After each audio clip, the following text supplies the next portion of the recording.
Good morning. How are you? I'm well. Nice to see you. Likewise, likewise. There's quite a lot of questions in people's minds about what's going on and what is going to happen with this virus, and in particular with our economy.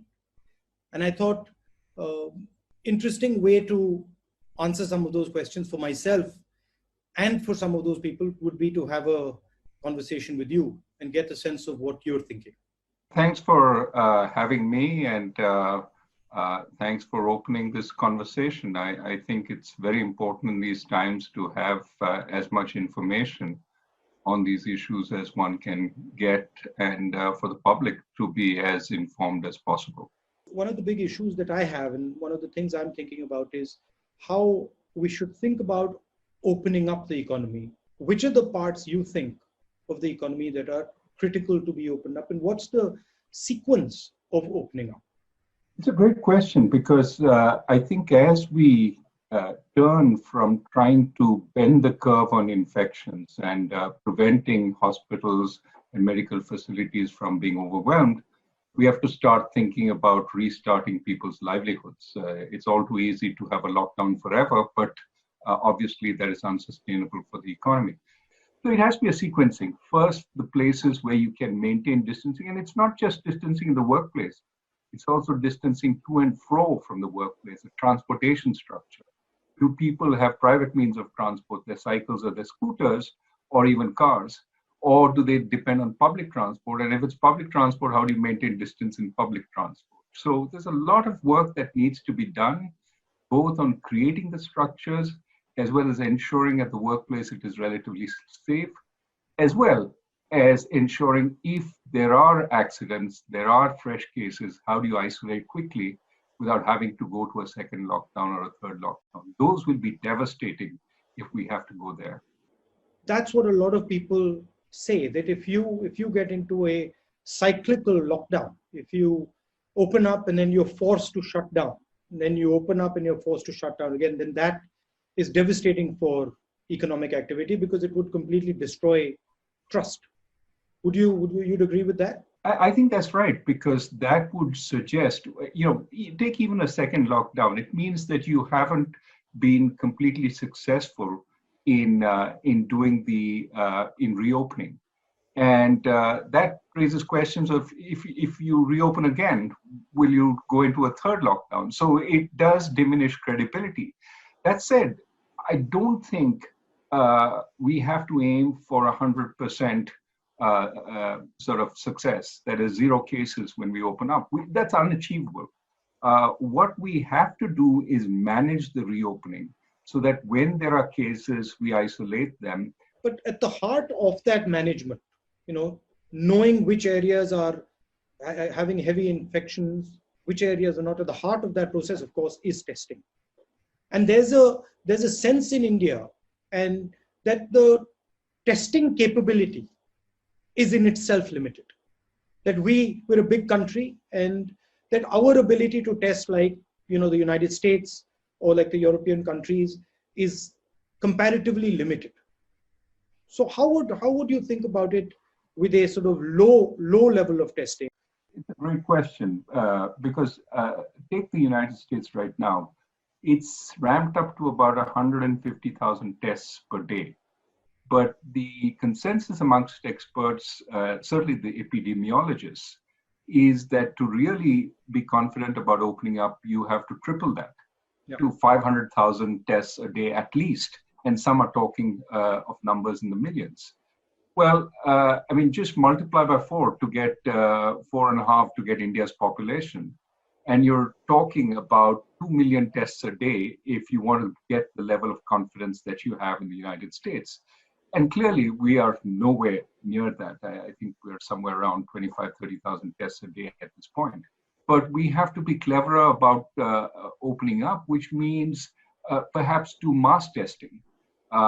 Take 1,000 samples, and then check in a mass way whether there is any sign of the virus in those 1,000 samples.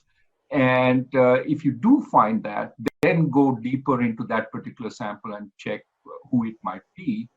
But this way, I mean, these are ways of testing which reduce the burden on the test infrastructure and can allow us to try and vet much more.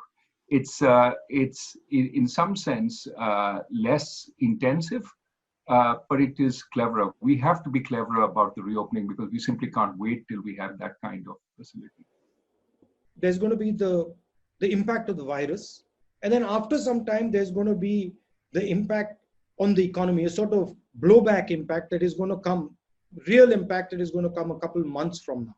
How do you sort of make the balance between fighting the virus right now and fighting the consequences of the virus 3 or 4 months down the line? I think there has to be a prioritization because our capacities and our resources are limited. Certainly our financial, fiscal resources are more limited than the West. So what we need to do is decide how do we keep this economy together so that when we reopen up, it's sort of able to walk off the sick bed and not be impaired at that point. So most immediately, I think keep people well and alive. Food is extremely important. Reach it to every place. Places our public distribution system does not go. Amartya Sen and Abhijit Banerjee and I have talked about temporary ration cards, for example, for people who don't have access. But you have to treat this pandemic as a situation which is unprecedented.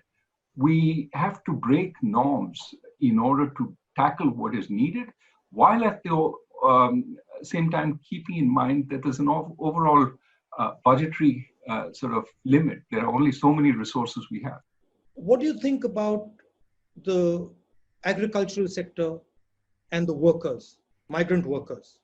How should we be thinking about their finances? Well, this is where I think the efforts we made on direct benefits transfers sort of needs to be realized at this point. All the ways we transfer to relatively poor people, we need to take a call on that. We have different ways of accessing through widows' pensions, through the Manrega rolls, and we need to say, look, these are people who don't have a job right now, who don't have a livelihood. And for the next 3 or 4 months, while this uncertainty is on, we're going to support them. But in terms of the sort of priority, keeping people alive and keeping them from having to go onto the street, in protest or looking for work, is probably useful at a time of lockdown. And so I think we need to find ways of getting both money as well as food through the public distribution system to as many of these people as we can. So, Dr. Rajan, कितना पैसा लगेगा गरीबों की मदद करने के लिए? तकरीबन 65,000 करोड़ 65,000 और 65,000 करोड़ इतना ज्यादा नहीं है. हमारा जीडीपी 200 लाख करोड़ है और उसमें 65,000 करोड़ इतना ज्यादा नहीं है, तो कर सकते हैं. और अगर ये गरीबों के लिए है और अगर उनका जिंदगी बचाने के लिए है तो करना चाहिए. अभी तो देश संकट में है, मगर कोविड के बाद हिंदुस्तान को इस घटना से कोई फायदा भी होगा, कोई स्ट्रेटेजिक फायदा होगा, दुनिया में कोई बदलाव होंगे जिससे हिंदुस्तान को फायदा होगा या जिनकी हिंदुस्तान एडवांटेज ले सके? किस प्रकार से दुनिया बदलेगी आपके मुताबिक? These kinds of incidents rarely have positive effects for any country, in general. But there are ways countries can take advantage of them. And what I think we can say is that there will have to be a rethinking of everything in the global economy once we are out of this. If there is opportunity for India, it is in shaping that dialogue, in being more of a leader in that dialogue, because it is not one of the two big warring parties, but is a big enough country to hear its voice, to have its voice heard in the global economy. In this situation, India can find opportunities for its industry, for its supply chains, but most importantly, it can try and mold the dialogue towards one which has greater place for more countries in the global order, a multipolar global order rather than a single or a bipolar global order. Don't you think there's a crisis of centralization? That there is too much centralization of power taking place, and the conversations are stopping. I mean, I think it would conversations would help a lot of these problems that you're talking about, but it sort of breaks down for some reason. I do believe that decentralization is important both for bringing more local information to work, something we talked about earlier, but also about giving empowerment to the people. What you see across the world is a great sense of disempowerment. Decisions are being made elsewhere, not by me. Yeah. I have a vote, but that elects somebody in a far-off place. My local sort of panchayat or state government has less power. They don't feel they can, alter anything, and so they become prey to a different set of force. I would ask you the same question. I mean, do you see this whole, Panchayati Raj, which Rajiv Gandhi, your father brought back? What effect has that had, and has that been beneficial? It's had a huge effect, but I'm sorry to say it's in retreat. So a lot of the forward movement on Panchayati Raj that had taken place, we are now moving back to a sort of bureaucratic, BM-based structure or a bureaucrat-based structure. And if you look at the southern states, they are doing a better job because they are actually more decentralized. And the northern states are centralizing power, and they're taking away power from the panchayats and the sort of grassroots organization. The closer decisions are taken to people, the more ability they have to keep a check on those decisions. So I think it's an experiment worth doing. But what do you think is causing this at a global level? Why do you think we are having this sort of massive centralization and stopping a conversation? What do you think there's a central cause, or do you think there are a number of causes? I do think there is a cause, and I think it is the global markets, right? There is a sense that if markets globalize, market participants, firms, for example, want to see the same rules everywhere. They want to see the same coordinating structure everywhere. They want to see the same government everywhere, because that then gives them confidence. That attempt at uniformity takes away power from the sort of local or national governments. Of course, in addition, there is the bureaucratic temptation to centralize.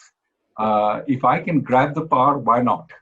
And so that is a constant desire to, if you're providing funding to the states, here are the rules that you must obey in order to get this funding. Not, I will give you this funding, no questions asked, because I know you've also been elected, and you will have to have a sense of what is appropriate for you. There's a new model also out, which is the authoritarian model, which is questioning the sort of liberal model, and it's a different way of doing work, and it seems to be more and more rising in more and more places. Do you think it's going to get pushed back? I don't know, because the central authoritarian model, the strong figure, in a world where you're powerless, is sometimes appealing, especially if you can develop a personal rapport with that figure, and you feel they believe in me, they care for the people. The problem with that is the authoritarian figure can develop their own sort of sense of, yes, I am the power of the people, and therefore whatever I say goes. My rules apply, not the checks and balances, not the institutions, not the decentralized structure. Everything is going to go through me.